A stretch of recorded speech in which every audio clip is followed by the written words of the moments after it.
நம்ம அனு என்ன பண்ணுறாங்க, ஆகாஷ்க்கு நன்றி சொல்கிறாங்க. ரொம்ப தேங்க்ஸுங்க. நான் கூட வந்து நீங்களும் நானும் ஒன்றா கோயிலுக்கு போகணுன்னு நினச்சேன். ஆனால் எங்கள் அப்பா அம்மாவை எங்கள் எல்லாரையும் மீட் பண்ண வச்சுட்டீங்க. எனக்கு இதோட சந்தோஷம் எதுவுமே இல்லை. என் மனசு இந்த பாரமே குறைஞ்சி போச்சுன்றாங்க. உடனே வந்து ஆகாஷ் வந்து கையை தொட வராரு. உடனே என்ன பண்ணுறாங்க, விலகி போகிறாங்க. ஏன் அனு என்னை மன்னிக்க கூடாதா? நான் பாவம்னு உங்களுக்கு தெரியவே தெரியல. என்னை பார்த்தா ரொம்ப பாவமாக இல்லையா உங்களுக்கு அப்படின்றாங்க. இங்கே பாருங்கள், நீங்கள் என்ன பண்ணாலும் சரி, உங்களை அந்த விஷயத்துக்கு மட்டும் நான் மன்னிக்க தயாராகவே இல்லை அப்படின்னு சொல்லிட்டு போயிடுறாங்க. எப்போ தான் இவங்க பிடிவாதம் போகுதோ தெரியலையே, நம்மளை எப்போ ஏற்றுக்க போகிறாங்கன்னு தெரியலையே அப்படின்னு சொல்லிட்டு ஆகாஷ் மனசு வருத்தப்படுறாரு. விக்னேஷ் வந்து அபியை மீட் பண்ணுறதுக்காக வராரு. அபி வந்து நான் தான் சொன்னேனே சார் அப்படின்னோடனே, ஏங்க நீங்கள் வந்து என்னை லவராக தான் ஏற்றுக்க மாட்டேன்ட்டீங்க, ஆனால் ஒரு ஃப்ரெண்டாக ஏற்றுக்கலாம்ல அப்படின்னோடனே, சரி ஓகே இப்போ ஃப்ரெண்டாக ஏற்றுக்கணுமா உங்களை அப்படின்னு கேட்குறாங்க. ஆமாம் ஃப்ரெண்டாவது ஏற்றுக்கங்களேன் ப்ளீஸுங்க அப்படின்னோடனே, சரிங்க ஏற்றுக்கிறேன் அப்படின்னு சொல்கிறாங்க.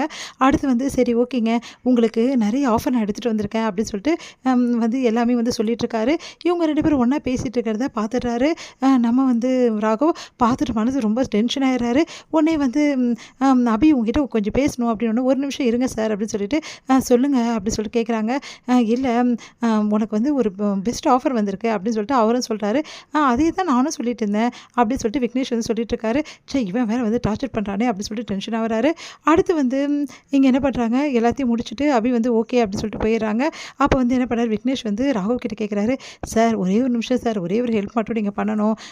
என்ன விஷயம் அப்படின்னு சொல்லிட்டு கேட்குறாங்க. இங்கே பாருங்கள் சார், அபி நான் விரும்புகிறேன்னு உங்களுக்கே தெரியும்ல, அவங்களுக்கு ப்ரப்போஸும் பண்ணேன், ஆனால் அவங்க தான் ஏற்றுக்கல. சொல்லுங்கள் சார், எனக்கு என்ன குறைச்சல், என்கிட்ட எல்லாமே இருக்குது சார், ஆனால் அபியும் கூட இருந்தாங்கன்னா எனக்கு அவ்வளோ சந்தோஷமாவேன். அவங்கள பார்த்தாவே அவ்வளோ சந்தோஷமாக இருக்கேன் சார். அவங்ககிட்ட பேசினா எப்படி இருக்குன்னு பார்த்துக்குங்க, அவ்வளோ சந்தோஷமாக நான் ஃபீல் பண்ணுவேன் சார். உங்களுக்கே தெரிஞ்சிருக்கும்னு நினைக்கிறேன். ஆமாம் அபி கூட இருக்கிறது உண்மையிலே சந்தோஷம்தான் அப்படின்னு சொல்லிட்டு தன்னறியாமல் வந்து ராக வந்து மனசில் நினைக்கிறாரு. இங்கே பாருங்கள் சார், அதனால தான் சார் சொல்கிறேன், சீக்கிரமாகவே அப்படியே நான் கல்யாணம் பண்ணிக்கணும், அதுக்கு ஏதாவது ஒன்று நான் பண்ணுவேன், ஆனால் நீங்கள் தான் எனக்கு கொஞ்சம் ஹெல்ப் பண்ணணும் சார். என்னை பற்றி கொஞ்சம் அபிக்கிட்ட நல்ல விதமாக சொல்லுங்கள், விசாரிச்சு கூட பாருங்கள் சார், நான் ரொம்ப குட் பாய் சார் அப்படின்றாரு. உடனே வந்து ஒரு பார்த்துட்டு அப்படியே முறைச்சிட்டு, ஏன் சார் எங்களுக்கு வேறு வேலை வெட்டி இல்லைன்னு நினச்சிக்கிட்டிங்களா? எனக்கு நிறைய பிரச்சனை இருக்குது சார், தேவையில்லாமல் வந்து நீங்கள் இந்த மாதிரி வேலைலாம் பண்ணிகிட்டு இருக்காதீங்க, என்னால் வந்து இதெல்லாம் பண்ண முடியாது சார், புரிஞ்சுக்கங்க சார், உங்களால் பண்ண முடியும் சார், யங்ஸ்டர்ஸ் தான் சார் உதவி பண்ணணும், ப்ளீஸ் சார் அப்படின்னு சொல்லிட்டு போயிடுறாரு. உடனே வந்து ராகு வந்து செம்ம டென்ஷன் ஆகிறாரு. இவன் தொலை வேறு தாங்க முடியலையேன்னு சொல்லிட்டு அடுத்து வந்து சரி சொல்லிட்டு ராகு வந்து லிஃப்ட்டில் போகலான்னு சொல்லிட்டு லிஃப்ட்டுக்காக உள்ளே போகிறாரு. உடனே அங்கே அபியும் வந்துடுறாங்க. 2 பேருமே லிஃப்ட்டு உள்ளே போகிறாங்க. போனால் வந்து திடீர்னு வந்து கரண்ட் ஆஃப் ஆகிடுது, அப்படியே ஷட் டவுன் ஆகிடுது. ரொம்ப பயந்து போயிடுறாங்க அபி. என்ன சார் இப்படி ஆகிடுச்சு அப்படின்னு சொல்லிட்டு, நான் என்ன பண்ண முடியும், நானாக ரிப்பேர் பண்ண லிஃப்ட்டை, அதுவே நின்று போச்சு, அதுக்கு நான் என்ன பண்ண முடியும் அப்படின்னு சொல்கிறாரு. சார் இப்போ என்ன சார் பண்ணுறது, வேறு என்ன பண்ணுறது, நீங்களும் நானும் இப்படி தான் இருக்கணும் அப்படின்னு. லிஃப்ட்டு ரொம்ப ஷேக்கன் ஆகுது. 2 பேரும் அப்படியே சரிகிறாங்க. ஒருத்தர் மாதிரி ஒருத்தர் சரிஞ்சு விழுறாங்க. அப்போ வந்து ராகு வந்து அப்படியே தாங்கி பிடிக்கிறாரு. அடுத்து வந்து லிஃப்ட்டு வந்து ரெடி ஆகிடுது. 2 பேரும் விலகி போகிறாங்க. அப்போ ஒருத்தர் மறக்க முடியாமல் அப்படியே பார்க்குற மாதிரி 2 பேரும் பார்த்துக்கிட்டே போகிறாங்க.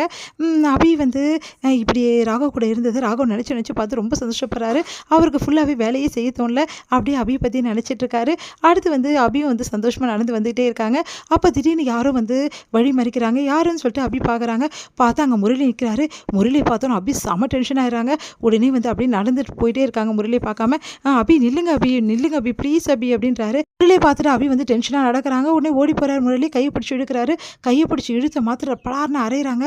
உனக்கு எவ்வளோ தைரியம் தான் என் கையை பிடிப்ப, உனக்கு அவ்வளோதான் மரியாதை, போனால் போதுன்னு வந்து இருந்தால் நீ உன் இஷ்டத்துக்கு பண்ணிட்டு இருப்பியா, கையை விடு முதல்ல அப்படின்னு சொல்கிறாங்க. உடனே கையை எடுத்துடுறாங்க. என்ன இப்படி பேசுகிறீங்க, செஞ்ச வேலைக்கு வேறு என்ன பேசுவாங்க, இங்கே பாருங்கள் மரியாதை இங்கே இருந்து போயிடுங்க, அப்புறம் நான் 4 பேரை கூப்பிட்டா நல்லா இருக்காது புரியுதா, ப்ளீஸ் அபி என் சூழ்நிலை புரிஞ்சுக்கிறேங்க, தெரியாமல் பண்ணிட்டீங்களா, இங்கே பாருங்கள் இதை பற்றி நான் பேச விரும்பல புரியுதா, உங்ககிட்ட எந்த விளக்கமும் நான் கேட்க தயாராகவும் இல்லை, இதுக்கப்புறம் என் மூஞ்சில் முழிச்சிங்க அப்புறம் நான் நடக்கிறதே வேறு அப்படின்னு சொல்லிட்டு போயிட்டே இருக்காங்க. இல்லை அபி எக்கார கூட உங்களுக்கு விட மாட்டேன் அபி அப்படின்னு சொல்லிட்டு முறைச்சி பார்க்குறாரு முரளி. இதர் முடியுது.